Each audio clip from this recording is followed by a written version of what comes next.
C'est toujours le début qui me gêne, moi. Ouais. Toujours le début qui me gêne. Bonjour à tous, bienvenue dans ce nouvel épisode du Power Show. Tu vois, j'arrive pas. Du Power Show combien? Non, ouais, du Power Show combien? C'est le Power Show Contest. Je sais plus. Ça doit être Attends, je vais voir. 38, 39, bon voilà, intro. Voilà, super intro. Super intro. Non, c'est le 41. 41, bon bah voilà. Bienvenue dans ce nouvel épisode du Power Show numéro 41. Donc dans l'épisode précédent. Oui. Dans les épisodes précédents, on avait en gros fait un petit peu un retour sur l'expérience de nos 5 années, voire même 6, à coacher ici, et ce qu'on en avait retenu, et ce sur quoi on avait besoin encore peut-être de travailler un petit peu. Et là, ça va être la même chose, mais sur le plan business. Alors, vous allez voir il va y avoir des liens avec ce qu'on a dit dans l'épisode précédent, parce que justement, je pense que c'est un peu ce qui permet à un coach ou à un entrepreneur de réussir dans le domaine du sport, c'est d'arriver à lier ces deux compétences, à les faire travailler ensemble plutôt que de soit être juste bon coach et très mauvais entrepreneur, ou soit d'être très bon entrepreneur et pas du tout s'y connaître en coaching et ne pas avoir de compétences dans la programmation par exemple. Donc on va avoir chacun des points. Moi j'en ai 3, je sais pas, Louis je crois qu'on en a 3, J'en je ai sais pas. 3,5 on va dire. Ok, et bon voilà, on va faire un tour de table, on va discuter des différents points, on sera peut-être d'accord, on aura peut-être on sera peut-être d'accord sur la majorité d'entre eux, mais on aura peut-être aussi des désaccords, donc ça va être intéressant pour nous. Parce qu'en fait, les podcasts, c'est aussi une occasion pour nous de faire des réunions. Ouais. De découvrir les voilà, points. parce qu'on a jamais ces discussions, sinon on se parle pas. Non voilà, et du coup on va démarrer. Louis, tu veux démarrer? Ouais, moi juste sur la totalité du podcast, je sais pas vous, mais j'ai surtout deux axes, c'est réussir dans le coaching sportif et aussi réussir sur tout ce qu'on a fait sur le fait de créer une salle. En gros, en tant que gestion de salle, monter une salle et coaching sportif, c'est les deux. C'est deux gros points aussi que j'ai. Enfin, j'ai 3 points, mais sur les 3 points, à chaque fois, il y a les deux domaines qui sont liés, parce que les deux, c'est de l'entrepreneuriat, Okay. Les deux, du coup, il y a des. Moi, pour le coup, mes 3 points, ils sont liés, c'est un peu en cascade, et c'est plus par rapport à l'état d'esprit que j'ai par rapport au entrepreneuriat, et surtout le changement. Enfin, j'avais beaucoup de convictions quand j'ai démarré, et je pense que je suis totalement à l'inverse de ce que je pensais il y a 5 ans. C'est surtout ça en fait. Moi, j'en ai un sur plus la gestion actuelle et la gestion du démarrage. Le lien avec, un peu, à mon avis, comme toi, avec plus gestion business sport, le lien un petit peu entre le gérant et le coach. Et un plus par rapport à mon avis sur l'utilisation de tout ce qui est réseau au démarrage de la société maintenant. Ok, ça va. Louis, je te laisse démarrer. Si vous voulez bien que je commence, moi, le premier point que j'aimerais aborder, c'est le point image de marque. Parce qu'on a déjà dit dans des podcasts qu'on avait pensé avoir fait une erreur au début en ne prenant pas l'affiliation CrossFit, c'est un exemple. Et petit à petit, on s'est rendu compte que c'est pas forcément tant une erreur que ça. Sur le coup, ça nous avait un petit peu desservi de ne pas prendre l'affiliation parce que vu qu'on s'appelait pas CrossFit, les gens ne venaient pas.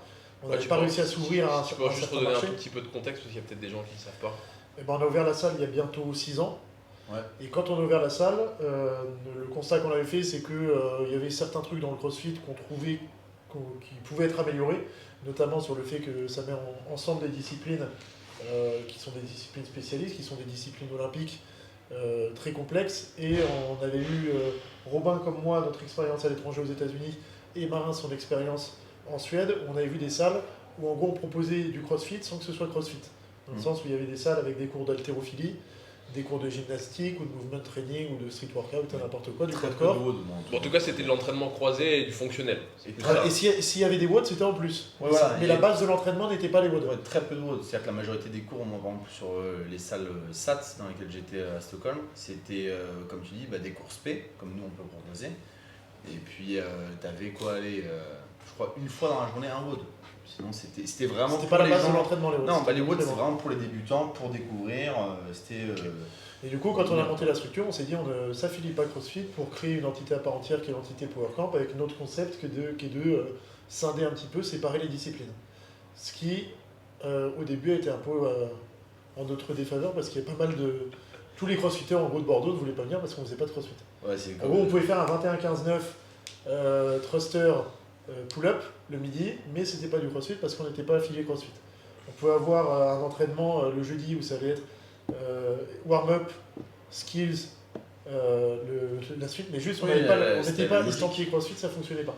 Donc on l'a fait au bout d'un moment et c'est vrai que le jour où on a pris l'affiliation CrossFit, les ventes qui ont explosé, sans doute parce qu'il y avait besoin d'appartenance d'une certaine population et on s'est ouvert à la population qui voulait absolument faire du crossfit et qui considère que cross-training c'est pas crossfit. Et c'est on avait une méconnaissance du marché, tout simplement. Je pense qu'on ne s'était pas rendu compte du marché et que les personnes étaient vraiment attachées à ce CrossFit.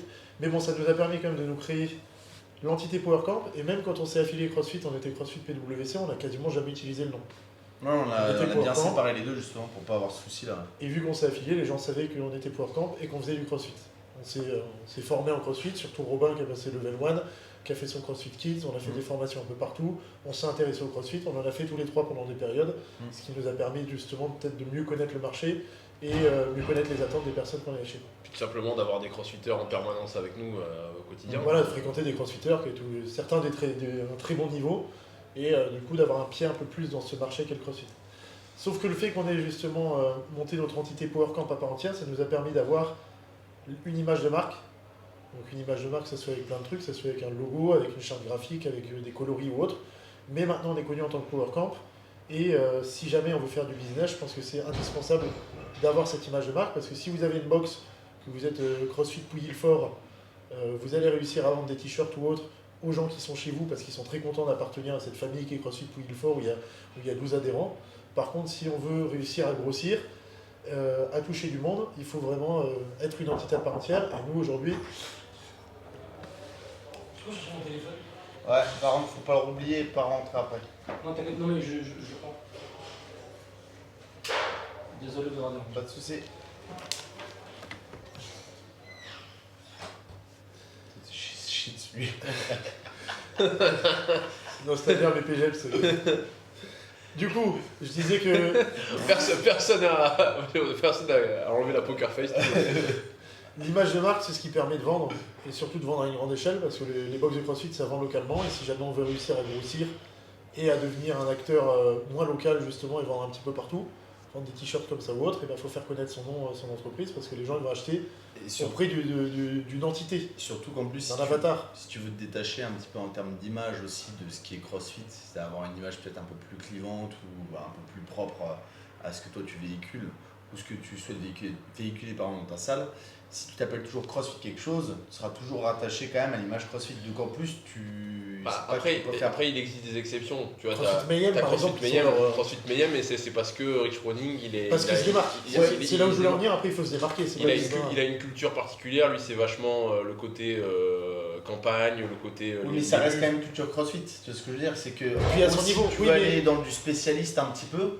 Après, par exemple, je pense que c'est plus dur pour une salle qui s'appelle CrossFit quelque chose de se démarquer par exemple à fond sur l'haltérophilie. Tu crois que les CrossFit Mayhem ils vendent moins de t-shirts que nous Non, pas du tout. Et je pense que c'est toujours attribué CrossFit. Oui, mais c'est pas grave, parce qu'ils vendent des t-shirts CrossFit Mayhem et ils ont développé leur marque. Mayhem, c'est une marque énorme, ils font des dizaines, voire centaines de milliers d'euros de chiffre d'affaires en prod. En fait, ce que je veux dire, c'est que tu as quelques exceptions. Pour moi, tu as Invictus qui me vient en tête et tu as Mayhem. Non, mais en fait, j'ai pas du tout dit que ça te lésait pour pouvoir vendre. J'ai dit que tu étais toujours lié à une image un peu CrossFit. C'est-à-dire que tu peux complètement exceller comme CrossFit. Ah oui, mais ça, c'est pas forcément problématique.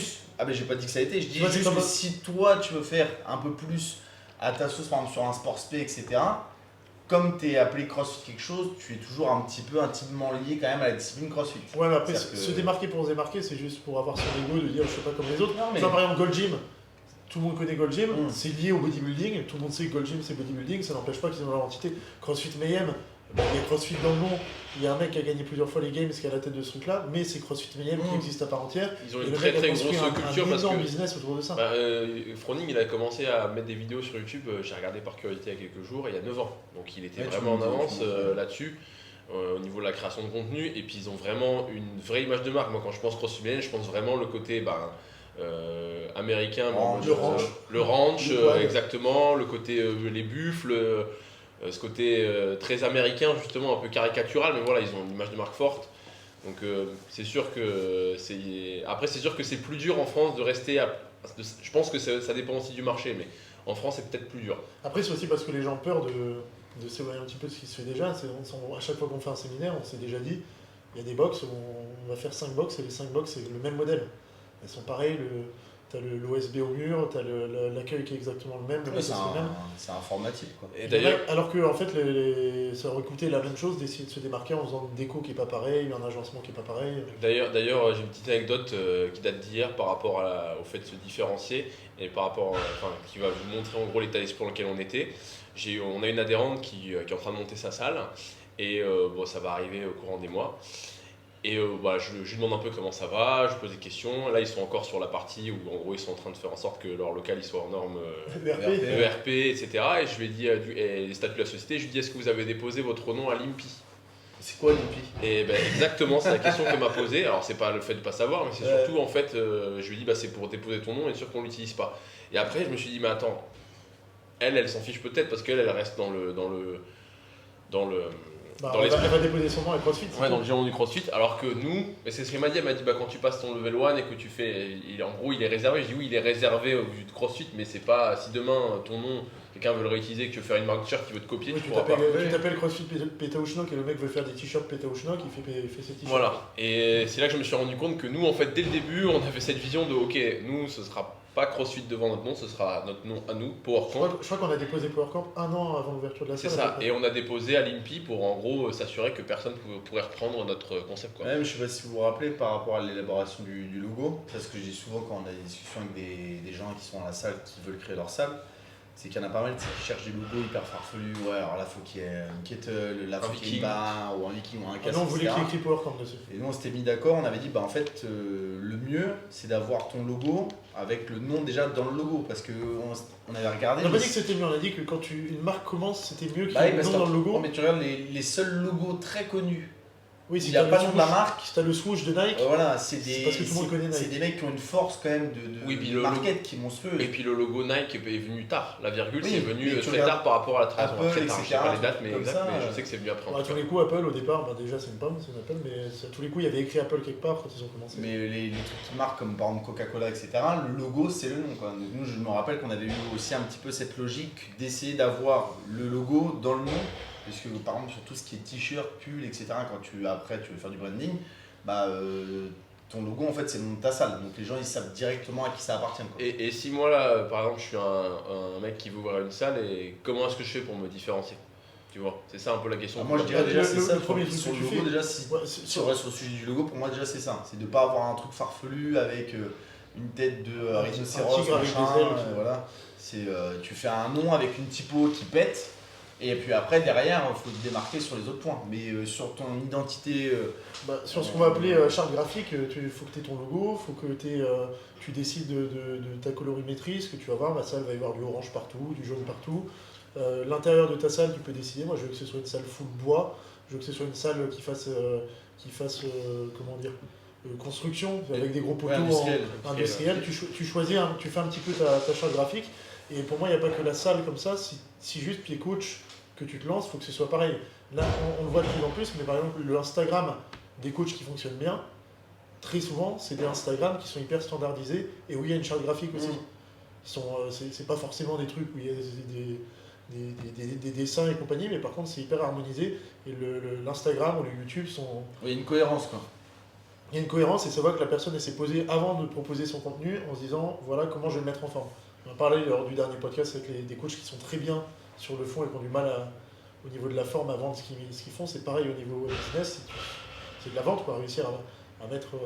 Et sur tout ce que quand tu parlais des couleurs, etc., il y a pas mal de gens qui, peut-être ça leur semble pas hyper important, mais ça tu l'avais dit, je crois, à quelqu'un dans une discussion, c'est que les codes couleurs que vous avez dans votre salle, c'est hyper important si vous arrivez à bien vous démarquer là-dessus, parce que par exemple, nous, il y a plein de gens qui peuvent venir à la salle, de par l'agencement, de par la couleur qu'il y a au mur, etc., les codes couleurs qu'on a, les gens ils savent directement qu'en gros c'est dans telle salle que c'est filmé ou que c'est dans telle salle que les gens vont. Ben, je pense que dans l'esprit des gens, alors en tout cas j'espère, mais le bleu roi que nous on a, c'est ma estampillé PowerCamp, ce bleu là quoi. Moi il y a un autre truc. 0033 66.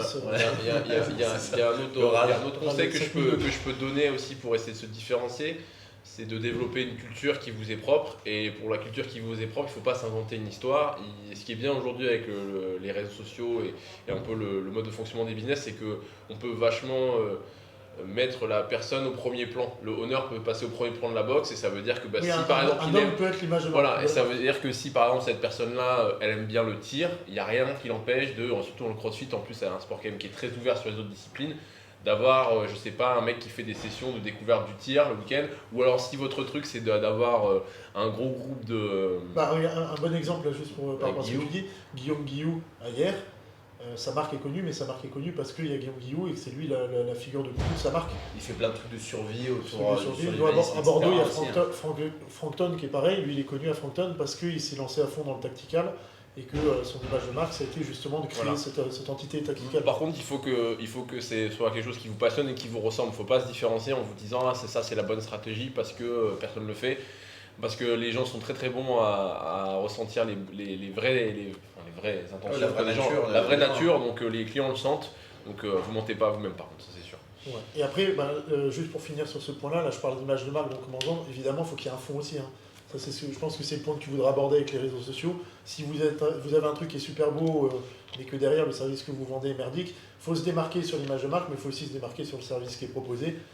Ça c'est évident. Et pour se démarquer, quand tu es une salle, ça peut être le matériel que tu as dans la salle, ou alors un coaching qui est hors du commun, qui est génial. Réussir à le mettre en avant, mais derrière avoir un fond. Et si tu es coach sur Instagram, c'est avoir un contenu qui est top. Comme tu Tu disais, as plein de moyens cohérent. différents. Et par exemple, Robin, le contenu qu'il vend sur Instagram, c'est surtout de l'enseignement. Avec des tutos ou autres. Toi, c'est pas du tout pareil. Toi, tu vas plus vendre du lifestyle. C'est la doom. Non, mais tu proposes des séances, tu as aussi de l'enseignement. Oui. Mais le gros que tu mets en avant, c'est du lifestyle, c'est des voitures. Tu as des belles photos grâce à la photographe qu'on a à la salle. Tu montes des C'est séances. plus accès un peu plus visuel ou performance, Lifestyle, parce chaud, qu'il y en a quoi. qui vont se reconnaître là-dedans et qui vont se dire c'est top. Je suis sûr qu'il y en a plein qui faisaient du crossfit à 100%. Et juste avec des personnes comme toi sur Instagram, ils ont bifurqué un peu plus dans de l'hypertrophie fonctionnelle, du tuning, dans l'hypertrophie Non, mais de fonctionnelle. toute façon c'est simple, tu mets Moi, deux, tu vois, je vends mes athlètes, les performances de mes athlètes. tu sur- mets deux sur programmations l'une en face de l'autre, et même si on dit aux gens substantiellement c'est la même chose, les gens ils vont aller plus vers une personne ou vers une autre en disant bah moi j'adhère plus à son mode de vie, à ce mec là, et donc du coup ça va, j'estime que ça a peut-être imprégné, ou en tout cas je veux vivre un peu comme ce mec là ou cette meuf là. Regarde, si Biden et Trump ils font des conseils business, tu vas plus aller vers l'un que l'autre, et pourtant c'est pas les deux sont à un super niveau. Il y en a un qui est Oui. président des États-Unis et l'autre qui est ex-président des États-Unis. Et Autant là, tu vas bifurquer vers l'un parce qu'idéologiquement tu seras plus proche de lui. il y en a un qui touche des enfants. Non, ça, on sait pas, peut-être que. Ça sont les deux. Hein. Faut qu'on monétise le concept. Vas-y, bah. Non, mais écoute. moi je suis bien là-dessus, hein. C'est vraiment essayer de pousser. Et c'est un conseil qu'on a donné pas mal ici parce qu'on a beaucoup de, on l'avait dit lors du dernier podcast, des coachs qui sont en reconversion et qui viennent du monde de l'armée. Et donc rendre sexy leurs compétences, c'est un peu compliqué Surtout que pour c'est eux. des gens très compétents, très pointus en général. Donc c'est dommage d'avoir du mal à se vendre. Et du coup, il faut se pencher là-dessus. Il faut avoir un beau service, mais il faut savoir vendre son service aussi, il faut se démarquer. Ça marche. Bah, je te laisse enchaîner si tu Bah, du veux coup, le moi en faire. fait, c'était, ça va être le lien un petit peu de ce que disait Louis. C'était comment dire, au début, quand on a créé la société, évidemment que je pense qu'on avait tous les trois une idée d'être très présent sur les réseaux sociaux, etc., de développer ça un petit peu avec tout ce qui était médias. Donc, c'est-à-dire la chaîne YouTube, ça arrivait quand même assez vite, même si ça a explosé surtout avec la période Covid. Au démarrage, on était quand même déjà volontaires pour faire des vidéos, essayer de communiquer là-dessus. Et en gros, la vision que j'avais de l'utilisation des réseaux sociaux avec celle que j'ai aujourd'hui, ça a été très alimenté par vous deux aussi, parce que vous êtes beaucoup plus consommateurs par exemple, de podcasts, etc., et de ce qui se fait un peu actuellement en termes de médias. Oui, toi, tu vas pas beaucoup sur YouTube. Non, pas trop. Bah, moi, si on m'enlève Je suis parti- YouTube, on je suis m'enlève un parti- bout de ma vie, je Je pense. suis parti 20 jours en Géorgie, je suis revenu, les dernières recherches sur le YouTube de la télé, c'était les miennes. Et voilà. En 20 jours, il n'y a pas touché au YouTube. Et en gros, on a eu pas mal de discussions quand même dans la gestion de la société au démarrage sur l'argent, l'investissement qui allait être accordé au réseau. Alors que ce soit dans la publication, mais surtout dans la création des contenus. Alors quand je dis création des contenus, c'est pas forcément acheter un appareil photo cher ou autre, c'est faire appel à un monteur, faire appel à quelqu'un qui crée des designs pour les miniatures, etc. Enfin, tu dis que c'était en débat, c'est toujours en débat actuellement. Non, On s'en parle souvent. Ah, alors, on s'en parle souvent, mais plus trop dans le sens où maintenant, en fait, le débat, c'est est-ce qu'on peut se le permettre ou pas en termes de finances. Parce que maintenant, je trouve qu'on est quand même tous sur la même longueur d'onde. Moi j'étais un petit peu plus en retrait à ce niveau-là. Pas dans le sens où je voulais pas aller là-dessus, mais en fait au niveau des finances, je préférais peut-être investir dans la salle ou autre. Et quand. Peut-être aussi parce que tu voyais pas que le ROI Bah, direct, bah, le retour voilà. sur Je investissement. voyais pas pour toi, il forcément était- la portée. Et en fait, en discutant avec vous et puis en voyant aussi des mecs sur YouTube que je voyais il y a 4-5 ans, qui étaient des petits youtubeurs, et que là je vois que les mecs c'est des monstres avec des machines à investissement et en gros à médias, bah, je me dis putain, mais le mec il y a 5 ans, je me rappelle de lui parce que regarde par exemple, comment il s'appelle celui-là dont t'as le pull, le MrBeast. Oui. Moi je me rappelle, tu m'avais montré une vidéo où il remplit une piscine avec des billes. Oui. Et tu m'as dit, bah ça c'est une de ses premières vidéos. Et je dis, mais cette vidéo-là, je l'ai déjà vue. Et je l'ai vue il y a, ouais, je Il y a crois, 2 millions de vues. il y a 5-6 ans, tu vois. 200 000 Ouais, il vues. était déjà millionnaire, mais. Non, non, mais ce que je veux dire, c'était à l'époque, il n'y avait pas du tout ce Torah qu'il a Oui, bon, ou mais- autre, tu vois. Et en gros, quand tu regardes maintenant l'industrie qu'il a, quand il refait des trucs comme le Squid Game, Grandeur Nature, avec. C'était quoi le budget déjà pour cette vidéo-là?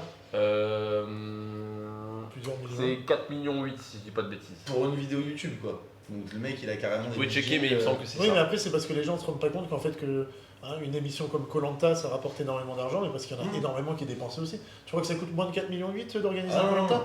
C'est Mais pareil, sauf que le média a changé, c'est devenu. C'est plus des grosses boîtes de production qui font ça, c'est des youtubeurs qui ont monté leur propre petite boîte de production, qui deviennent grosses par la suite. Mais c'est juste que le média a changé et l'audience des vidéos comme ça est souvent supérieure à l'audience d'un c'est Colanta comme ou d'un Secret le Story. système de la boîte, je crois que c'était Squeezie, le streamer. Le français, que je Ouais, qui a revendu sa boîte de. Je n'ai pas suivi ça. De live, genre je crois plusieurs millions à un démon, un truc comme ça. Donc, MrBeast, on lui a proposé, il a refusé 1 milliard pour racheter sa chaîne YouTube. Il a refusé. Parce que ça vaut beaucoup plus. En fait. Ils ont fait un rapide calcul avec le nombre de vues qu'il fait juste sur une vidéo, ça les vaut largement plus. Bah, Et tu, du vois, coup, tu vois une chaîne comme Hormozy qui fait, il doit faire quoi? Il fait 300, 500 000 vues par vidéo. Hormozy. Ouais. Lui, il a annoncé hier, il fait 40 000 euros par mois de YouTube, de revenus YouTube, donc sans les sponsors, sans Ouais, rien, juste le YouTube le rémunère 40 000 par mois. Vu, ouais.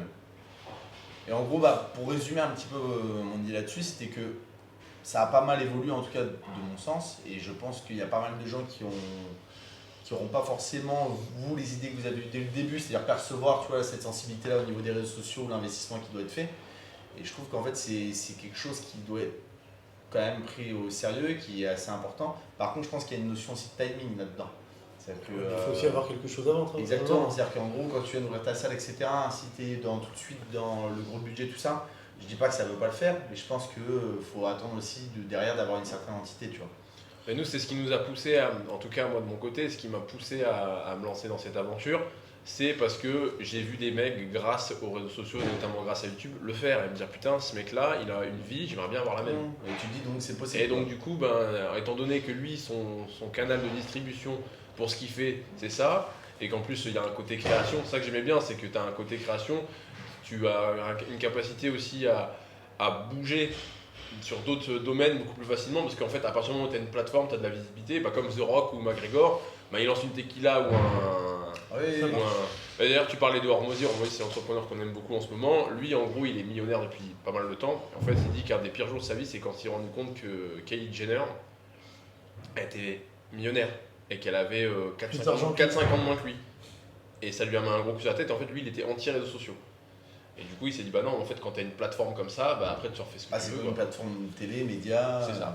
C'est vrai C'est qu'il y a des mecs qui ça. On payent va avoir une des- grosse affiche au milieu de la rue. C'est ça. non, venez acheter, Après, je sais suis pas. d'accord que je suis pas certain que tout le monde doive se mettre sur YouTube, chacun son réseau social. Il y en a peut-être qui seront très très bons sur Twitch, sur Instagram, etc. Je pense qu'au début d'ailleurs, c'est comme dit Hormozy, un avatar client, un produit ou un service Un canal et de un vente. canal de distribution et pas essayer de trop s'éparpiller, à être partout.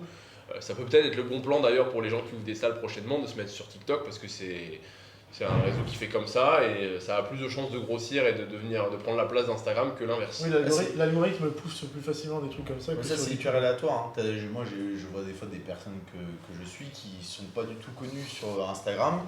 Tu regardes ce que le mec fait, c'est le contenu intéressant de ça, et tu te dis putain c'est bizarre que le mec soit pas plus connu que ça. Puis tu vois sur TikTok le mec il a genre 600 000 personnes qui le suivent, tu vois. Donc c'est pas parce que tu marches sur un réseau en plus que sur l'autre automatiquement tu as un transfert. Après, à quel point il convertit le mec sur TikTok. On aimerait bien convertir que du YouTube quand même. Parce que les personnes qui sont sur TikTok, Ouais, c'est des gosses de 16 ans qui font ça toute la Après, ça journée, dépend ils peut-être achètent pas. ce que tu vois. Si par exemple, tu es dans, je sais pas, le vestimentaire ou dans de la vente, tu vois, de gadgets, de conneries, peut-être que tu as une grosse clientèle, tu vois, justement sur ces réseaux-là. Si tu es dans le contenu plus éducatif, programmation, séminaire, etc., ça va être plus des personnes qui regardent YouTube que TikTok, c'est sûr. Je pense que ça dépend aussi de qu'est-ce que tu veux vendre, quoi. Après, si tu veux bien, Robin, juste mon deuxième point, il est, Ouais, vas-y, y a ça, pas de ça problème. se cale bien maintenant. Donc, c'est que pour que ça fonctionne aussi, il faut donner beaucoup avant de s'attendre à avoir un retour sur investissement et donner avant de recevoir. Parce que nous, au début, quand on s'est lancé sur YouTube, on s'est dit on va faire le plus de contenu possible. Et l'ère du contenu, c'est en proposer le plus possible. Et ça peut être très loin avant que ça paye. Et ça, c'est dans tout, dans l'entrepreneuriat. En fait, si quelqu'un se lance, veut monter une salle de sport ou juste veut devenir coach, et il pense que quand il va avoir son BP ou quand sa salle va s'ouvrir, ça va être, sa vie va être top. En fait, une fois que c'est d'en chier pendant un moment, nous on en a chié pendant un moment. Là, ça me fait penser à des personnes qu'on a vues qui, au bout de 3 mois ou 4 mois, me disaient putain, c'est hyper dur, je sais pas si je vais y arriver, je vais peut-être changer de taf, etc. Je me suis dit, bah ouais, mais en fait, si en fait, au bout de 4 mois, je veux dire, le truc il prenait déjà, en fait, tout le monde le ferait, quoi. Et puis, ce serait pareil pour les autres business. Non, mais, Genre, Moi, pousser j'ai plus toujours, loin que- j'ai toujours Robin avec son verre dans sa chambre pour aller faire les courses. Hein. Et pourtant, ça faisait combien de temps qu'on a ouvert la salle? Je sais pas, 3 ans. 3 ans, ouais, on avait 3 ans de salle, on se rémunérait pas avec la salle. Et quand on avait de l'argent qui tombait, parce qu'on a quand même eu de l'argent qui tombait à ce moment-là, on a sorti combien pour l'espace extérieur? Et le matos et le container, 40 000 euros. Ouais. Donc en fait, pendant presque 4 ans, on s'est rien versé, on a vécu vraiment comme des clochards. Et dès qu'on avait de l'argent, on rachetait du matos, on achetait des trucs pour l'espace extérieur. Et là, même, c'est pareil, il y a YouTube, on a le premier virement YouTube qui est tombé. C'est pas un gros virement. Premier virement YouTube qui est tombé, au lieu de se le mettre dans les poches, on achète des micros en plus. Si on n'investit pas comme ça, on ne pourra pas se démarquer. Et le moyen, ça peut être acheter du matériel, ça peut être embaucher des personnes compétentes pour bosser avec nous, ou ça peut être... Après moi, injecter de l'argent. si je peux juste, c'est pas forcément nuancé, mais en tout cas, donner mon point de vue par rapport à ce qui s'est passé. Je vais pas dire que j'ai pas trouvé ça dur par certains aspects, mais c'était l'aventure. j'ai Ouais. pas souffert du tout. Sincèrement, j'ai pas souffert. J'ai pas souffert. Ouais, parce que t'es pas matérialiste. J'ai déjà. pas du tout souffert. Je pense que Marin, ça l'a plus fait chier de pas avoir de voiture. Moi, Marin, il a du plus mal le vivre que toi. moi, personnellement, j'ai pas souffert du tout. Enfin, si, j'avais un peu d'anxiété parce que. Et ça se trouve, ça marche Non, pas. en fait, il y a des moments où, par exemple, sur les moments où on prenait du bon temps, où, donc on va le dire franchement, quand on se met des gros pétards, ou qu'on allait se boire un verre, bah tu sais, franchement, quand tu fais ce genre de truc, tu cogites un peu. En tout cas, moi, je suis quelqu'un de. Surtout quand tu te poses la question si tu peux te payer un deuxième Voilà, verre et ou pas. donc, du coup, moi, ça m'arrivait, peut-être c'est plus dans les moments où je travaillais pas, de me dire, oh, en fait, j'ai aucune certitude dans mon avenir proche. Et ça me crée de l'angoisse. Ça me crée de l'anxiété, mais sinon, ça représentait quoi, 5% de ma vie. Le reste du temps, on vivais d'amour et d'eau fraîche, quoi. Genre, Après, on bossait beaucoup aussi, donc t'as pas le temps de te. ouais, puis je sais pas, c'était moi le mode de vie. En fait, j'avais le mode de vie que je voulais, et je l'ai toujours d'ailleurs. Il n'y avait pas l'argent, mais j'avais le quotidien que je voulais. Si on m'avait demandé de le décrire, je l'avais. Donc, c'est sûr qu'après, quand on faisait des sorties, c'était plus compliqué. C'est sûr que. Si t'avais une copine à l'époque, ça t'aurait peut-être plus Voilà, embêté aussi. par contre, ça, c'est sûr que sur ce point-là, c'était un peu plus relou. Et je vais pas dire que maintenant qu'on gagne correctement notre vie, on n'est pas très content, mais voilà, c'est pas un traumatisme pour moi. Je le vis pas comme un traumatisme. Oh bah, c'est une expérience. Hein. Voilà, je le vis pas comme un traumatisme. Après, c'est sûr que quand t'as. Oui, mais il y en a qui vont pas accepter de passer par cette période-là. En fait, je pense que ceux pour qui ça va être le plus dur, parce que moi je sais par exemple, moi ce qui a été difficile pour moi, c'était, et bon, quand je parle à des gens, quand ils me disent que c'est compliqué pour eux, c'est à peu près le même lien. C'est que toi, t'étais bien C'était, avant. ouais, en fait, c'est que moi, avant de faire la salle, en fait, j'avais déjà un niveau de salaire, bien, même que j'ai pas forcément encore aujourd'hui, quoi, et qui était quand même bien. Donc, belle genre, je voiture, peux même dire les chiffres, je m'en fous, hein. J'étais payé 4002 net d'impôts, on ne gagne pas ça aujourd'hui, tu vois. Ça dépend des mois. Donc, net d'impôts, c'est-à-dire net poche. Ça veut dire qu'il faut que tu fasses 10 000 C'est moi qui fais les virements, je peux dire, il n'y a pas beaucoup de monde à le faire. Mais Bah, tu parles avec la salle, les progs, mais avec les coachings, etc. ouais, mais ça va être rare quand même, c'est les plus gros mois. Parce que là, moi, c'était 4000 de net. Non, mais attends, net d'impôts en plus. Oui, c'est un salaire, t'as la sécu. Non, mais en plus, attends, à Stockholm, c'est net d'impôts, mais le vrai net d'impôts. C'est-à-dire qu'à la fin de l'année, on ne te demande pas d'impôts. C'est net quoi. Bon, après, ton appart, c'était un Ouais, placard à balai c'était chaud. qui te coûtait 1500 balles par mois. Mais ce qui a été dur, c'était ça. C'était de passer, entre guillemets, d'un niveau de vie où tu peux, entre guillemets, partir en vacances. Moi, j'allais souvent voir mon oncle en Espagne, etc. Quand tu passes de ça à pouvoir faire des dépenses quand tu en viens, etc. À compter tes pièces de 20 centimes pour aller te payer une à bière. vivre à 3, aller chercher des sacs de 12 kilos de riz à le métro avec des aiguillettes qui sont dégueulasses et que tu as une voiture qu'on t'appelle la Prout Mobile qui a un contrôle technique qui est mort depuis 3 ans et que tu te fais arrêter à H24 avec. En fait, c'est ça qui a été un peu plus dur. C'est comment dire, Le contraste. Le contraste qui a été un peu plus chaud. Et je pense que. Mais après, il n'y en a pas un qui a bronché quand on a dit vas-y, au lieu de se verser de l'argent, on rachète on rappelle les cours, prend du matos. Mais je pense que tu as des gens qui sortent d'études, qui se lancent par exemple dans l'entrepreneuriat et qui galèrent, etc. et qui avant faisaient des petits boulots un peu, c'est un peu la continuité de la galère. Alors que tu vois, quand on a eu des profils par exemple en stage qui déjà avaient travaillé dans la communication avec des gros salaires, quand ils se sont mis à leur compte en tant que coach, ça a fait en fait la réalité en fait c'est chaud parce que c'est moi qui vais devoir créer en fait mon revenu. C'est-à-dire qu'il n'y a pas de garantie parce que moi on m'a déjà fait la réflexion. Ouais mais là en fait là j'ai gagné tant ce mois-ci mais le mois prochain en fait il n'y a rien de sûr. J'ai dit bah ouais mais en fait c'est ça en fait l'entrepreneuriat. Oui, ça c'est ce qu'on avait avec certaines personnes. Ouais.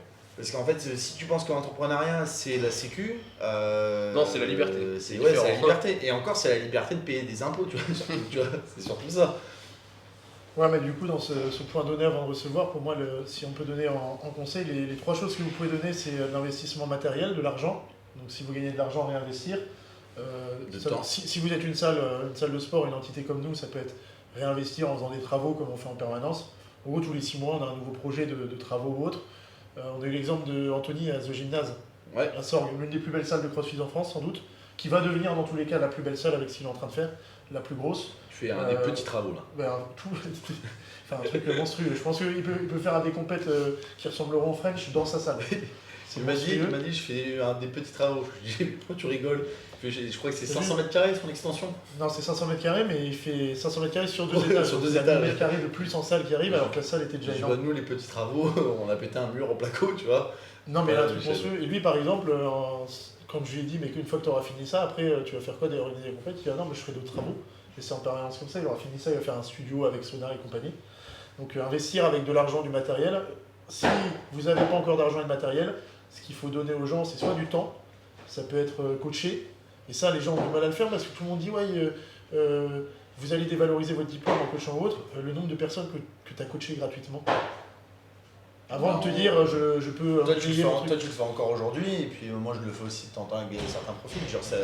Non, le temps que tu as donné aux gens en leur faisant des programmes gratos ou autres, avant d'acquérir assez de légitimité pour que les gens viennent vers toi en disant je veux te payer pour ça.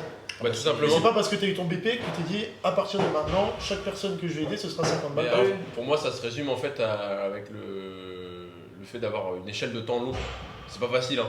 C'est de voir les choses sur 4, 5, 6, 10 ans plutôt que de les voir sur 6 mois, et c'est pas facile du tout, on n'est pas habitué. Quand tu galères. Et surtout quand tu galères, donc c'est plus ça en fait. Pour moi. Donc donner de l'argent, du matériel, investir dans du matériel, donner du temps, en accordant du temps aux gens, les aidant, mais en plus on a tous été aidés par des personnes, donc il faut essayer de rendre ce qu'on nous a donné.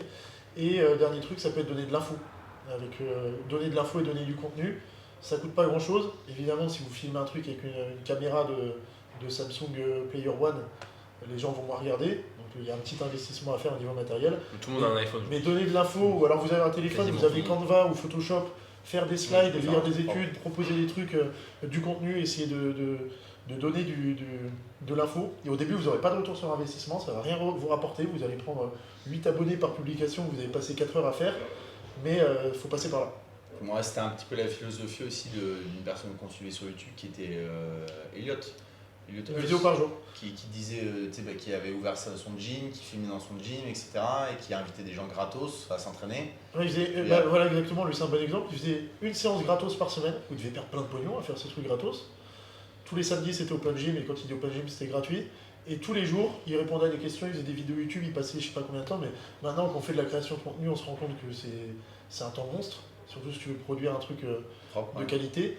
Et tous les jours, il faisait ce truc-là. Et évidemment, ça a payé sur le long terme. Maintenant, c'est un mec qui est millionnaire. Mais au début, il faisait ses vidéos Ouais, c'est pour zéro. C'est le mec dans Il son n'a pas garage. gagné un copec pendant des mois, voire des années au début.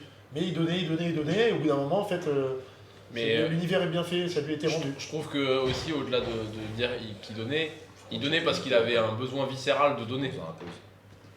Non, ce que je disais, c'est que Elliot Pulse, je pense qu'il y a bien sûr un aspect stratégie, mais il y a surtout, ça se voit dans la manière dont le contenu a été produit, vu la fréquence et la manière dont il a été produit, que le mec avait un besoin viscéral de faire ça. De partager. Voilà, et je pense que c'est aussi ça qui fait qu'un contenu marche, c'est quand on ressent que la personne elle est passionnée et qu'elle a envie de donner tout simplement, pas juste que c'est je vais donner, comme ça je vais recevoir. Il faut aussi que.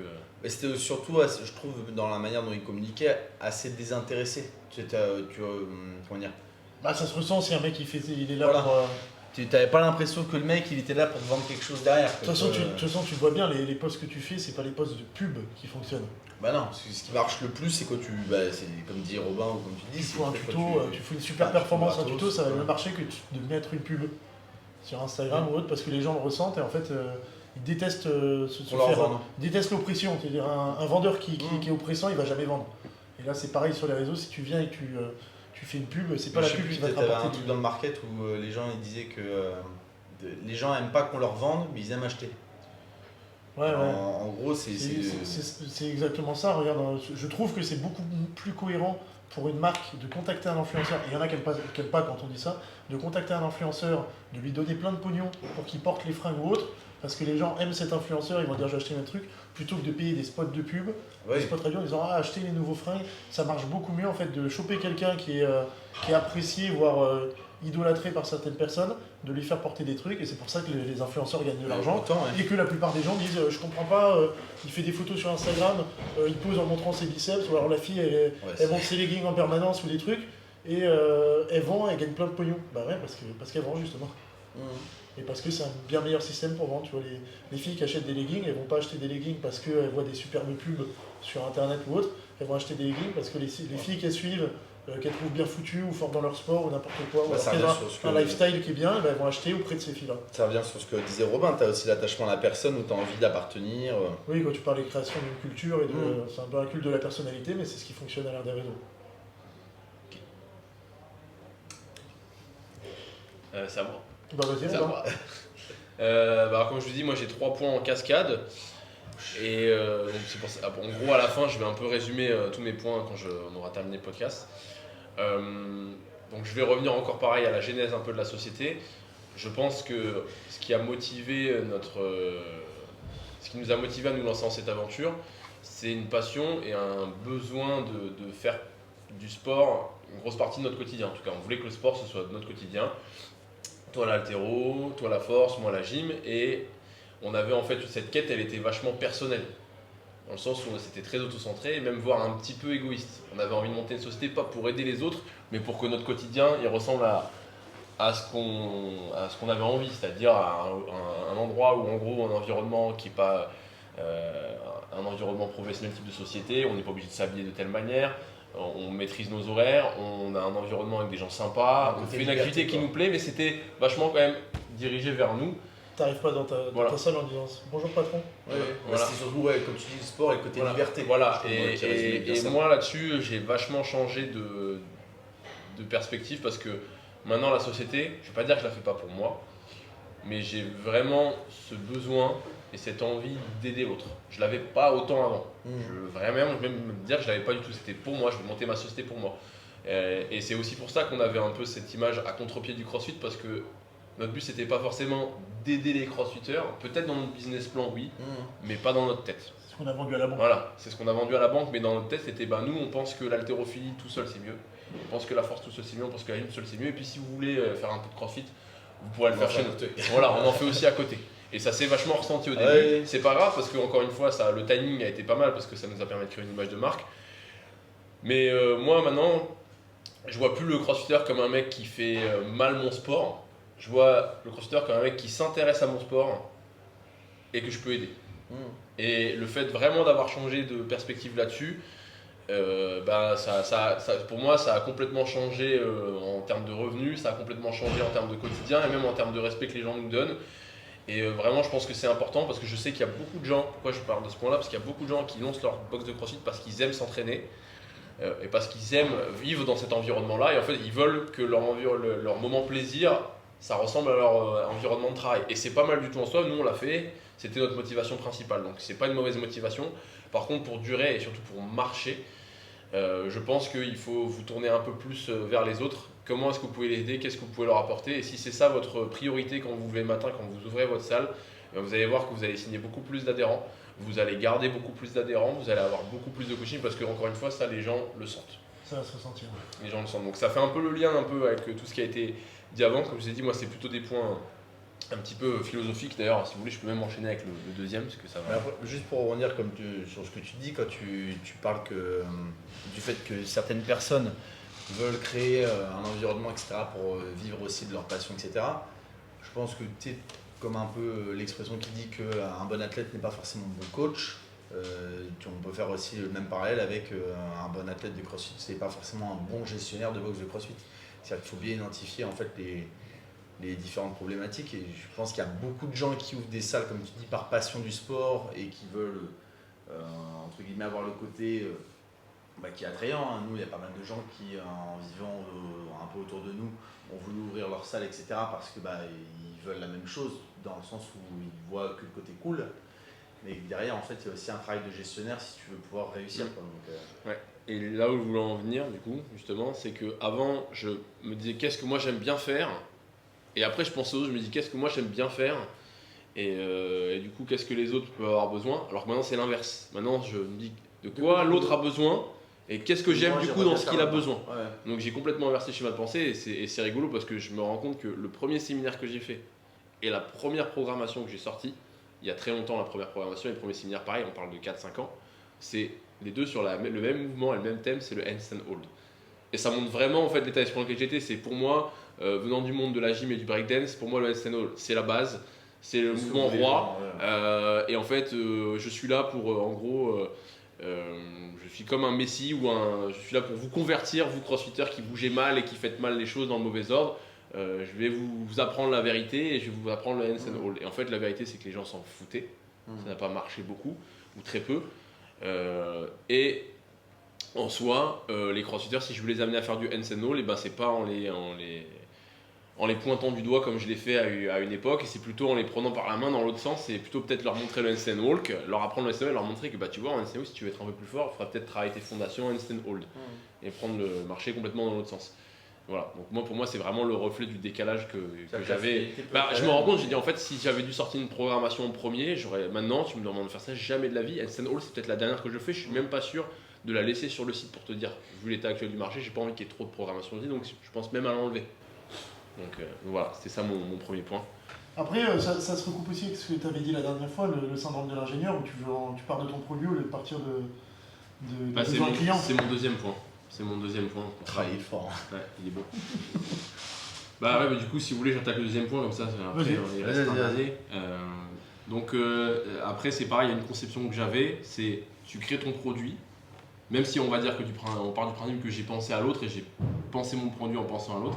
Et après, le marketing, c'est un peu ce qui vient se mettre autour du produit, c'est l'emballage. Alors qu'en fait, maintenant, j'ai compris que le marketing, c'est de la psychologie et c'est des sciences humaines, entre guillemets. C'est pas des sciences dures, mais en tout cas, c'est essayer vraiment de comprendre les besoins de l'autre. Et qu'en fait, il faut d'abord penser marketing pour créer un produit qui va bien marcher. Je m'explique parce que avant, je vais créer ma prog muscle up sans prendre compte que je vais la faire à des crossfitters. Donc, je vais peut-être mettre 4 séances par semaine. De 2 heures, tu vois très bien où je veux en venir. Mais quand je comprends maintenant qu'un crossfitter il a besoin de faire des WOD, peut-être que je vais réduire le nombre de séances. Je sais que les crossfitters ils aiment bien les formats un peu cardio-endurance musculaire. Donc c'est pas plus mal si dans ma programmation, plutôt que de faire des 3 sets de machin, 3 sets de machin, 3 sets de machin, je mets en place des circuits. Et toutes ces choses-là, en fait ça c'est si tu pars du client, tu vas changer un petit peu, ça va altérer la façon dont tu vas construire ton service. Mais le but c'est que ce soit fait, que ce soit suivi et la meilleure programmation c'est celle qui marche, enfin c'est celle qui est faite et le meilleur médicament c'est celui qui est pris, c'est tout. Voilà. Et vraiment comme je te dis j'avais cette image du marketing, en gros ça vient après, alors que si tu l'utilises comme outil pour comprendre ton besoin client, tu gagnes un temps montre déjà parce que tu fais beaucoup moins de ratés. Tu fais beaucoup ton produit. Tu fais beaucoup moins de ratés et surtout tu fais un produit qui va toucher beaucoup plus les gens, tu vas taper dans le mille quoi. C'est un peu, je vais donner un exemple un peu bizarre, mais le Segway, le mec qui a créé le Segway, il pensait que ça allait révolutionner la manière dont les gens allaient se déplacer en ville, etc. Et en fait, il s'est pas du tout mis à la place des gens. Les gens, ils ont pas voulu prendre le Segway. Pourquoi ? Parce que tu as l'air d'un tocard quand tu es sur un Segway. Pire que la trottinette. Alors que en soi, voilà, mais c'est pas pire que la trottinette, mais voilà, c'est ça qui est marrant, c'est qu'en fait, t'as des. C'est qu'en fait, c'est parce qu'en fait, tu vois, justement, maintenant la trottinette c'est bien vu. La trottinette il y a 10 ans, voilà. Il y a quand même beaucoup de gens qui utilisent, ça veut dire que oui. Ouais. Mais ce que je veux dire, c'est que, ou alors les skates, les overboards, tout ça. Oui. Ce que je veux dire, c'est qu'en soi, c'est la même chose, c'est un moyen de transport électrique que tu charges individuel. Mais le mec n'a pas pris en considération le regard des autres. Parce que le regard des autres compte énormément, quel que soit l'âge qu'on a et dans la classe sociale dans laquelle on est. Même quand ils apprennent une Rolex, c'est pas pour avoir l'heure, c'est pour avoir le statut social qui va avec dans le milieu dans lequel ils sont. Voilà. Et donc du coup, si le mec justement il avait fait un peu plus de marketing avant de lancer son produit, il ne se serait pas planté comme il s'est planté. Je suis d'accord, moi, si je prends l'exemple sur mes prog, la première que j'avais faite c'était hybride, où c'était 4 jours semaine, etc. Ce qui, moi, me semblait logique pour faire une En gros, progression. c'est comme dit Robin, tu as voulu convertir les crossfitters à faire une programmation de force en fait. Et après, la première qui a vraiment marché, c'est quand j'ai fait. C'était la première, c'était Big Legs. Quand j'ai fait des prog, après, je suis resté quasiment sur ce modèle-là tout le temps, sauf la dernière que j'ai faite Mass Up. Parce que je pense que si les gens ont une sensibilité qui est différente maintenant, mais au démarrage, toutes mes progs, c'est que des séances de 2 jours par semaine. Parce que justement, comme tu dis, les crossfitters, ils ont besoin de continuer à faire les WOD, etc. Il faut que ça puisse s'implémenter dans déjà leur pratique sportive. En fait, il faut donner aux gens ce qu'ils veulent pour leur donner ce dont ils ont besoin et pas l'inverse. Complètement, oui. Pas l'inverse. Je sais pas si t'as un truc à rajouter là-dessus, Louis, ou si tu. Non, ça me va très bien. Voilà. Si vous voulez, je peux faire mon troisième point. Vas-y. Bam. La cascade, la fin Voilà de la cascade. Donc en gros, c'est je pense d'abord aux autres, première étape. Pour penser d'abord aux autres, il faut que je le comprenne, donc c'est le marketing. Et enfin, le dernier point, et là tu vois, Marin, tout à l'heure, tu parlais du fait que tu avais une vision peut-être un peu décalée par rapport à nous, par rapport aux réseaux sociaux. Non, par rapport aux réseaux sociaux. Ouais, je parle au démarrage. Voilà, au départ, au démarrage, dans le sens où tu y as un peu moins cru que nous. Et ben, moi particulièrement, il y a un point sur lequel j'étais complètement en retard et décalé, j'avais une vision complètement faussée, c'est la vente. Alors que toi, pour le coup, c'est quelque chose qui tout de suite, tu as compris que c'était important. Après, Et tout de suite, est bien fait. toi, tu avais la confusion de te dire aussi, je suis pas un bon vendeur, donc je vais pas vendre. Alors, il y avait plusieurs Tu choses. avais cette certitude. Déjà, et tu alors disais, pour du moi, coup, au jamais. début, la vente, c'était une sale besogne. Parce que je trouvais pas ça quelque chose de bien, moralement. J'avais cette conviction-là. Je me rappelle de Voilà, ça. je pensais que Moralement, pour moi, je me sens sale. l'argent c'est mal. Vouloir prendre de l'argent à quelqu'un, même si c'est pour un service qui est intéressant, j'avais ce sentiment de culpabilité. Donc c'est une sale besogne. J'étais très content de rebasculer ça vers Marin. Et puis moi, je me sentais bien. Je me Oui, disais, quasiment même pas envie de dire voilà, le tarif. voilà, moi je suis une personne pure, je vends rien. Et voilà, et puis je laisse cette besogne aux autres, et notamment à Marin qui pour le coup était bien meilleur là-dedans. Je te fais passer pour un suppôt de Satan du coup. On va lui faire un t-shirt Voilà, compression voilà. established 2016. Et en fait, l'argent, c'est l'oxygène d'une société. Donc ça, c'est la première réalisation. Au bout de 3 ans, quand tu ne payes pas. Et surtout, je me suis rendu compte après, avec le recul, que en fait, être un bon vendeur, c'est pas vendre justement, c'est redonner à quelqu'un le pouvoir de décider. Parce qu'en fait, les gens, quand ils ont des objections, c'est qu'en fait, ils remettent leur pouvoir de décision dans des circonstances externes. Les autres, mon travail, le temps, etc. Et en fait, le but d'un vendeur, c'est juste de dire, écoute, par exemple, quelqu'un qui dit, j'ai pas le temps de m'entraîner, je le ferai quand j'aurai un peu plus de temps là, voilà. Et tu dois juste de dire à la personne, par exemple, est-ce que tu penses qu'il y a d'autres moments dans ta vie plus tard où tu seras occupé, où tu auras plein de choses à faire? La personne elle va te dire, bah oui. Pourquoi tu démarres pas maintenant? Parce que là, justement, il y a une assistance, on est là pour t'aider. Et comme ça, tu crées une habitude. Parce que c'est ça le but d'une habitude, c'est que tu la fais même quand tu as des moments où tu es très très occupé et dans les moments où tu es en vacances, par exemple. Oui, tu essaies de Voilà. faire dire à la personne qu'elle sont ses Et objections vraiment pour- changer d'optique là-dessus. Et pareil, en me renseignant un petit peu sur le sujet, j'ai vu que les très très gros vendeurs et les mecs qui construisent les plus grosses équipes de vendeurs, ils disaient qu'en fait les meilleurs résultats, ils venaient pas des mecs qui avaient le plus de technicité et le plus de bagou, mais ils venaient des gens qui avaient le plus à cœur d'aider la personne. Et moi, quand j'ai entendu ce truc-là, je me suis dit, en fait, c'est pas Ça mal de colle- vendre. ça colle en plus, Ça colle en fait à toute l'arborescence que j'ai dit avant. C'est, mon objectif, c'est d'aider les autres.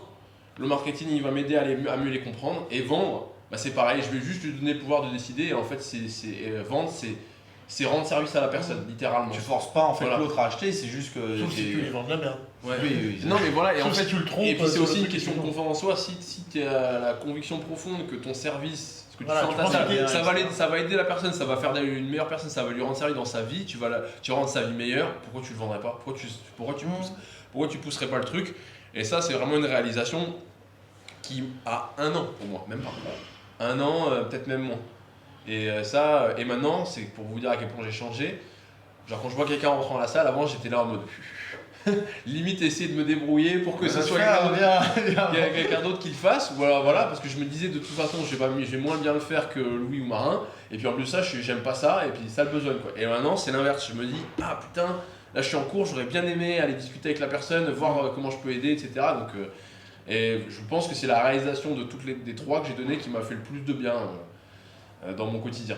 Parce que c'est pas, je vous le dis, c'est pas agréable pour vous si vous montez votre salle d'avoir ce sentiment de culpabilité dès que quelqu'un vient vous voir et que vous avez peur de parler prix, de parler service. Ça va pas vous aider. Alors ce qui est bien par contre, j'avais fait le level 1 et quand tu fais le level 1, ils parlent pas d'argent etc. mais ils te vendent tellement bien la méthode que tu te dis bon bah je rends service à l'humanité quoi quand je fais ce truc là, voilà. Et c'est l'air de rien, c'est pas con. Et en plus, pour rebondir sur un truc, quand tu parlais d'apprécier à la juste valeur aussi le produit ou ton service, en ayant confiance justement dans ce que tu transmets, d'une manière ça te donne plus de facilité à le vendre, mais aussi je trouve que ça te donne plus d'assurance dans tout ce qui est prix.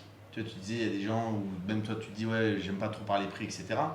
Je pense que maintenant avec la manière de voir les choses que tu as, c'est beaucoup plus facile de dire bah le prix de ce que je vends en programmation, en service c'est tant.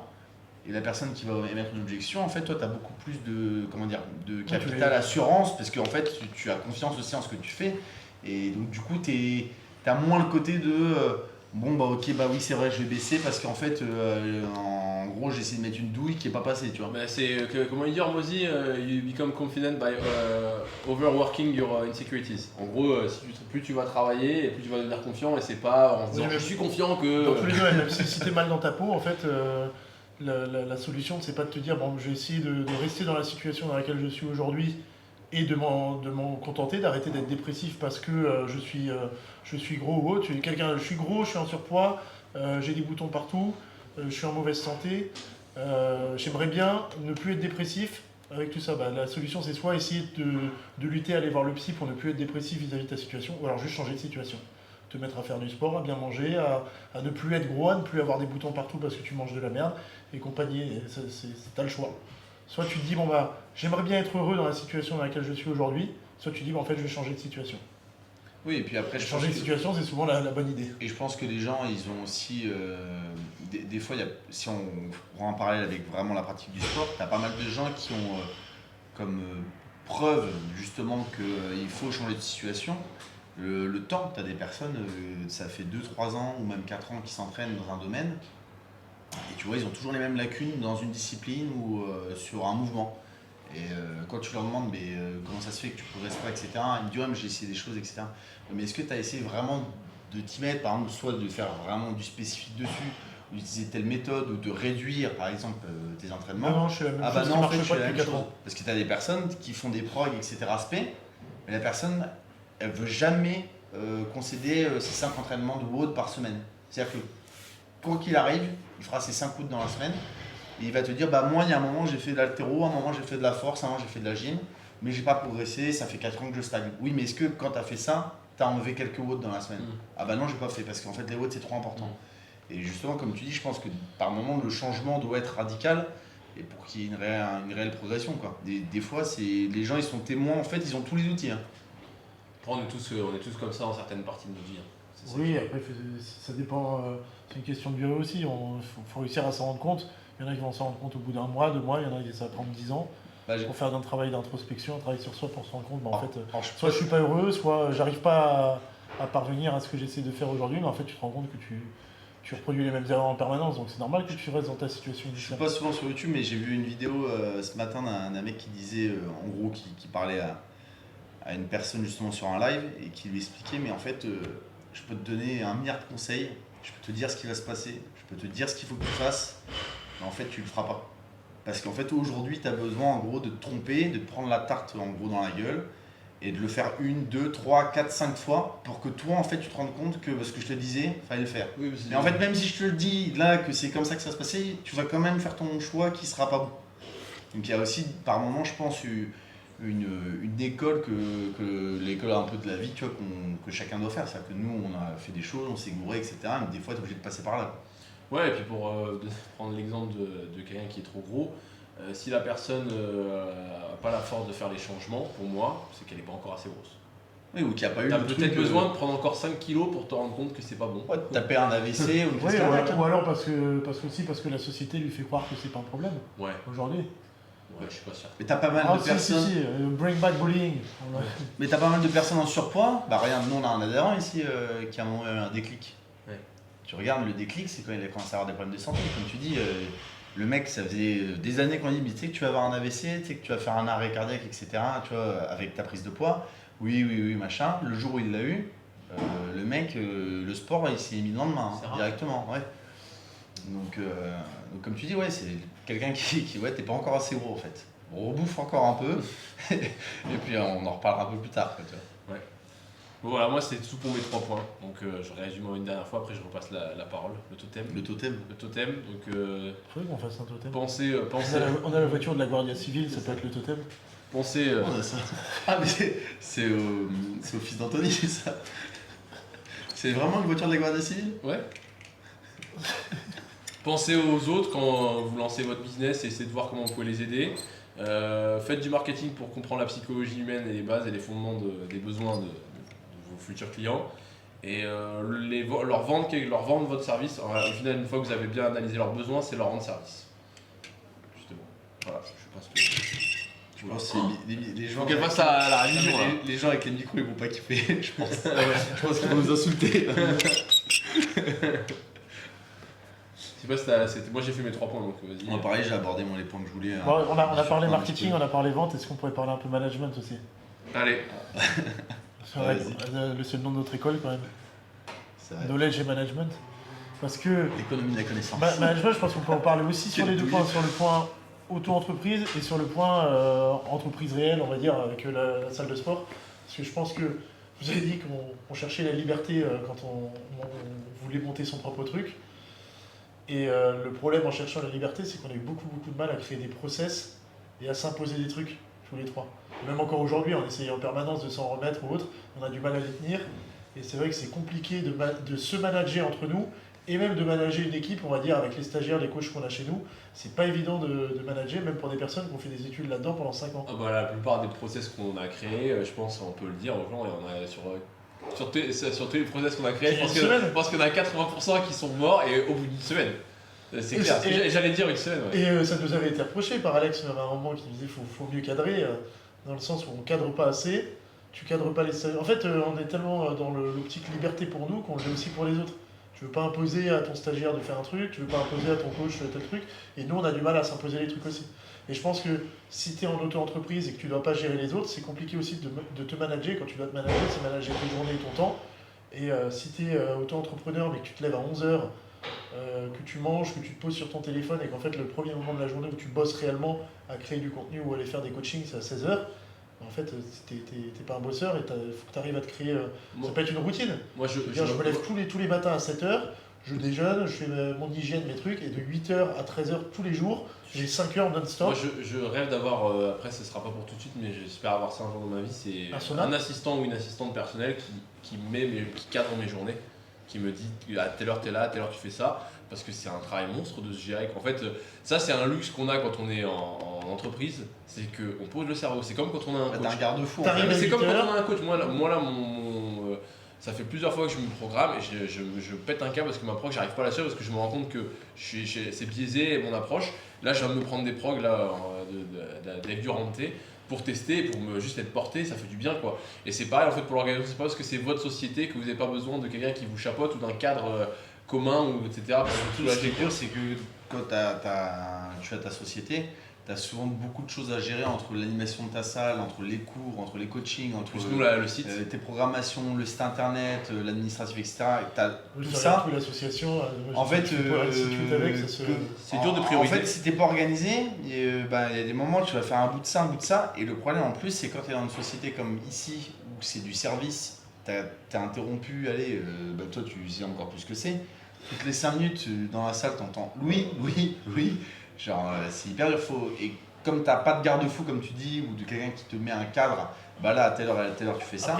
Après je comprends ce qu'il veut dire Robin, mais je pense que c'est quand même pas si difficile que ça. T'as pas besoin d'une assistance, c'est juste qu'il faut se faire violence. Ouais, il faut Tu se vois, faire violence et avoir de la par rapport rigueur. à cette problématique-là, si moi demain je me dis il me faut une journée type où je vais réussir à m'entraîner bien tous les trucs, mais en fait au lieu de me lever à 8h le matin, je me lève à 6h, je mange mes trucs, j'arrive à la salle à 7h30 avant l'ouverture, il n'y a personne le matin, donc de 7h30 à 9h je m'entraîne, je fais ma collation, je prends une douche, et après de 9h à midi j'ai 3 heures pour coacher, pour bosser sur le site, sur mes trucs, pour créer du contenu.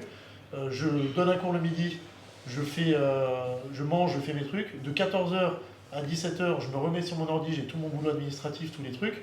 De 17h à 20h, je suis avec mes athlètes, je les encadre. Et le soir, tu rentres chez toi, tu as des trucs. La journée type, tu peux te la créer. C'est juste que, en fait, Ça quand demande de la tu rigueur. te lèves le matin, tu sors de ton lit, tu dis, en fait, Discipline. au lieu de sortir de mon lit à 6h30, ma journée elle est libre. J'ai un peu la flemme de m'entraîner à 7h30 ce matin aujourd'hui, je vais aller m'entraîner à 10h30, mais du coup de 10h le matin de 6h à 8h tu fais rien, de 8h à 10h tu fais rien, de 10h à midi tu t'entraînes, tu manges, tu donnes ton cours, l'après-midi tu bosses un petit peu, mais au final tu te retrouves avec 1h30 de travail sur ton ordi dans la journée alors que tu avais prévu d'en faire 6, ensuite tu recoaches un peu, tu rentres chez toi, ta journée elle est finie. C'est facile de te cadrer, mais par contre ça veut dire que quand le matin tu te lèves, au lieu de te mettre sur ton téléphone, sur Netflix, de regarder, de rester dans ton lit, de rien foutre de ta matinée, en fait il faut se bouger le cul tous les matins et c'est pas évident, c'est se faire violence. Ouais, je me suis fait un planning type pour moi que je respecte pas du tout. Mais c'est bon. J'avais pas dû anticiper la fin. Ah, j'ai fait, C'est ce que je te dis, le planning il est facile à faire, c'est dur de le tenir. Et c'est pour ça que pendant un moment, on a des horaires qui varient tous les jours. C'est-à-dire que Marin va ouvrir la salle une journée, Robin fera le milieu de journée en soi, il sera là du matin jusqu'au soir, mais il fera pas la fermeture. Et moi je ferai la fermeture et le lendemain ça tourne. Le lendemain, celui qui faisait l'ouverture fait la fermeture, ainsi de suite. Et c'est pour ça que je vous ai proposé à un moment, si ça vous allait, d'avoir tous les jours le même qui ouvre, le même qui fait le milieu, le même qui fait le soir ou autre, parce que ça permettrait d'avoir sa journée type. Et si tous les jours on a la même journée, on a une routine et ça devient une habitude, c'est beaucoup plus facile de se caler là-dessus. Et ça évite d'avoir des journées où tu dis bon bah aujourd'hui je ferme la salle à 21h, et en fait tu te pointes à la salle à 13h parce que le matin t'as pas fait grand chose, t'arrives à la salle, je me mets sur l'ordi, je regarde 2 vidéos YouTube, en fait j'ai pas bossé, je coach 1 ou 2 personnes et je les coach même pas bien parce que je leur accorde que 20 minutes sur leur séance, je reviens chez mes trucs, je m'entraîne, pendant que je m'entraîne j'essaie de coacher en même temps, donc non seulement je m'entraîne mal et je coache mal, et le soir tu dis bon bah j'ai rien fait de la journée, je vais me mettre une demi-heure sur mon ordi et finalement ta journée elle était merdique. c'est pour ça que moi j'ai une semaine t'es type. pas épanoui. J'ai une semaine type parce que par contre nos horaires ne varient pas d'une semaine à une semaine à part, la partie week-end. Mais en gros à la limite il faut avoir à la limite 2 plannings, 2 semaines type quoi. Oui après le week-end c'est pas... Mais c'est pas... Je parle plus de semaine type que de journée type. Oui voilà. C'est-à-dire que oui, tu disais que là tel jour, Mais le fait d'avoir une semaine type, je pense que c'est plus dur. Ah oui, notamment non, ce c'est profil sûr, habitude, c'est sûr. plus dur de Même si tenir tu un peux avoir planning. une demi-journée type, c'est encore mieux, je pense. Tu vois, si tu peux une heure type. une heure type compacter le. Non, c'est sûr. Par exemple, moi, ça fait. Bon, après, il y a eu quelques événements récents, et puis surtout à la fin d'année, etc. T'as les aléas aussi. Voilà, les aléas qui font que des fois on a. Mais moi, ça fait depuis 6 semaines que sur mon planning, le jeudi, c'est censé être un full media day, où en gros, le matin, je fais des recherches, des scripts et de la préparation, et l'après-midi, je filme. Je ne l'ai pas fait une seule fois. Sur 10 semaines, Oui, mais parce que t'as eu des imprévus. Oui, ce que je veux dire, c'est que voilà, voilà, et puis on a Oui, aussi. mais c'est pour ça que je disais que ce qui est dur, c'est pas d'avoir quelqu'un qui te fait ton planning. Faire le planning, c'est facile, c'est s'y tenir qui est compliqué. Oui, Ah bah c'est comme faire une to-do list, écrire tout ce que tu dois faire, tout le monde peut le faire. C'est pour ça, je sais que c'est la mode dans les entrepreneurs ou autres de dire je me lève à. Je me suis levé à 23h30, c'est toujours plus sur l'horaire de lever. Mais en soi, c'est quelqu'un qui va se lever à 4h du matin. Si jamais il dégage son ordi, son téléphone, ou en tout cas il dégage les médias, la consommation de contenu, on va dire, c'est très facile de 5h du matin à 10h, voire 11h du matin, d'avoir 6 heures où tu peux être à fond parce que tu n'as pas de distraction, tu n'as personne qui t'envoie des messages, tu n'as personne qui t'envoie des questions. Si tu t'entraînes, personne vient te voir. Il faut réussir à vivre un peu en décalé, ça permet aussi. Moi, mes journées les plus productives et les meilleures journées où j'ai un sentiment de satisfaction à la fin, c'est 7 jours. Beaucoup plus. Parce que j'arrive le matin, il n'y a personne à la salle, je suis vraiment productif. En plus, je suis du matin, donc Et mon t'as cerveau 3 il heures de fonctionne boulot bien. minimum. Voilà. Et moi, les journées où ça marche mieux, c'est celles où j'ouvre ou celles où j'ouvre pas, mais où je viens quand même pour bosser. C'est ça.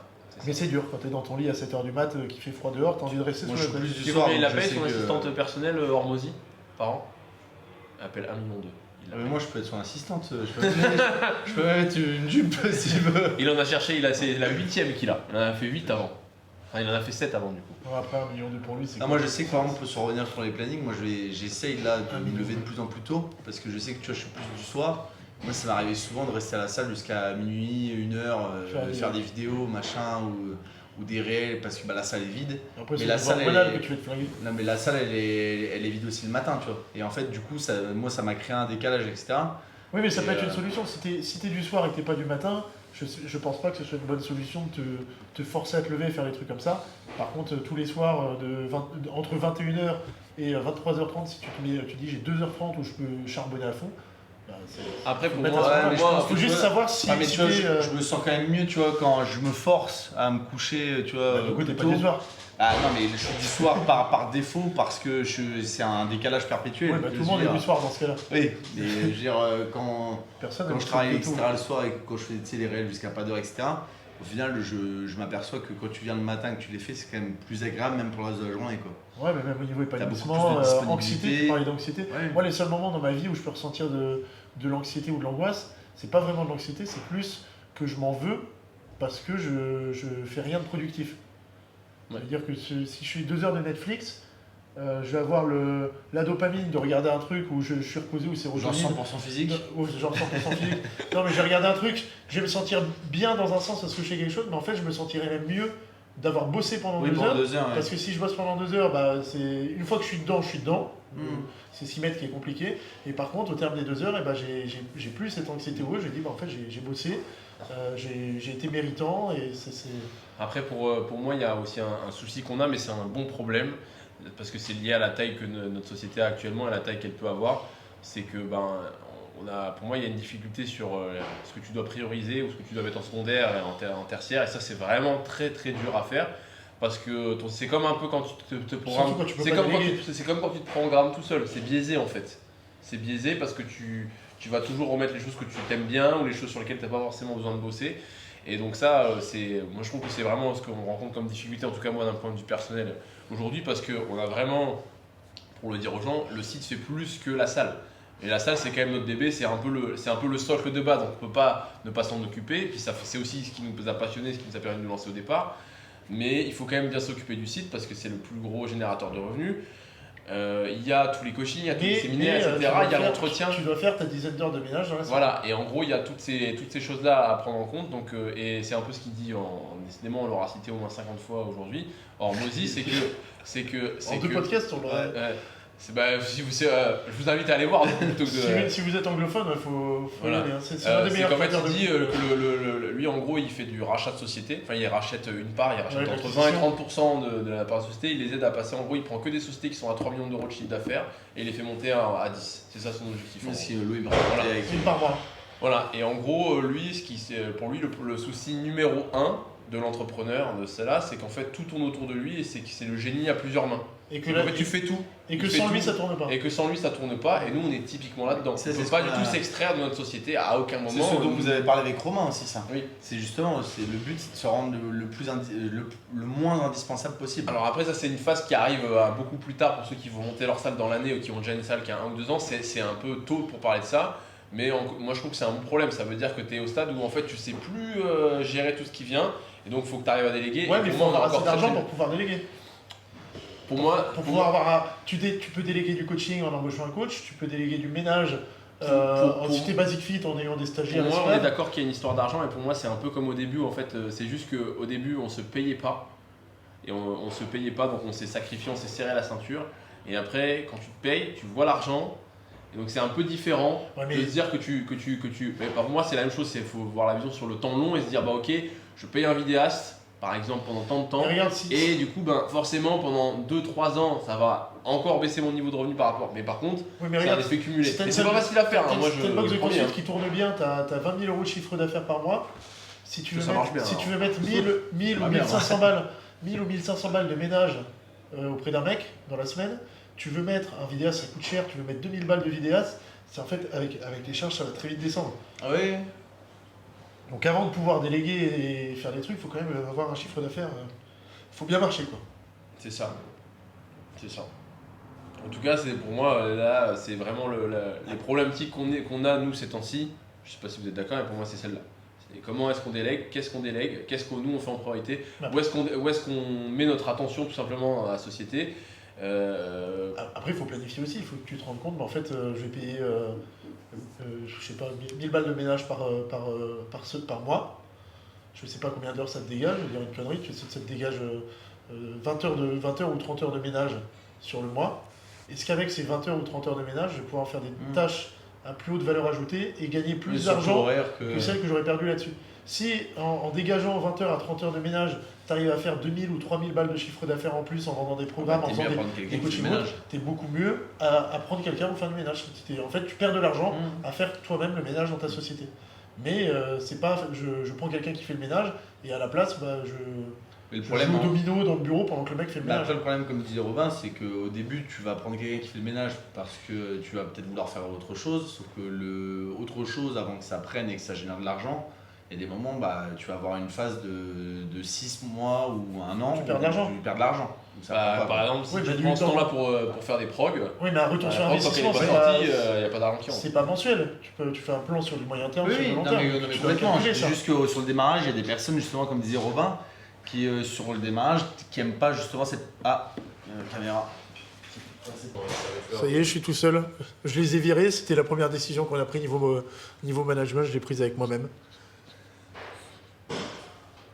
Bon, ça a peut-être coupé de manière abrupte parce qu'on a dû rebrancher la caméra, mais on avait fini sur le dernier point. On espère que le podcast vous aura plu dans tous les cas. Comme d'habitude, pas vraiment, on s'est rendu compte qu'on avait vraiment une chaîne YouTube où il n'y avait pas beaucoup de commentaires. Ouais. Ça, c'est notre communauté, elle est bien pour les likes, c'est pour correspondre avec nous sur Instagram, mais les commentaires sur la chaîne YouTube, il y a vraiment beaucoup de mal. Après, les commentaires, c'est plus pour nous faire un retour, pour nous aider à savoir si notre contenu vous plaît ou pas, et surtout peut-être pour avoir des suggestions de contenu. Parce qu'en soi, niveau visibilité, les commentaires, c'est pas quelque chose qui. Oh là là, décidément. Non. Conclusion du podcast. Ta tête descend. Je dis merci, il faut liker, il faut partager. Et prenez Ryanair. Prenez Ryanair. T'es con ou quoi? Non. Allez, Easyjet, tous les deux. Ça, c'est le mec qui utilise le plus ça au monde. Allez, c'est arrêté. Tu me touches. Et mes podcasts de quoi c'était? C'était un podcast business, faut juste dire, il faut liker la vidéo, partager, Ah, mettre un business, j'aime commentaire. bien ça. Allez, t'as l'habitude. J'aime pas l'argent. Hein. Tu regardes beaucoup YouTube, Hugo, tu sais faire. Non, et. Il faut dire le truc là, subscribe, like et partage. C'est cher, voilà. Et partage. Et partager. Et share. Non, mais c'est en français, non? Commentez beaucoup. Commente, algorithme bon, quand tu commentes et like. Alors, flouche. Argent. Allez, à bientôt tout le monde, salut.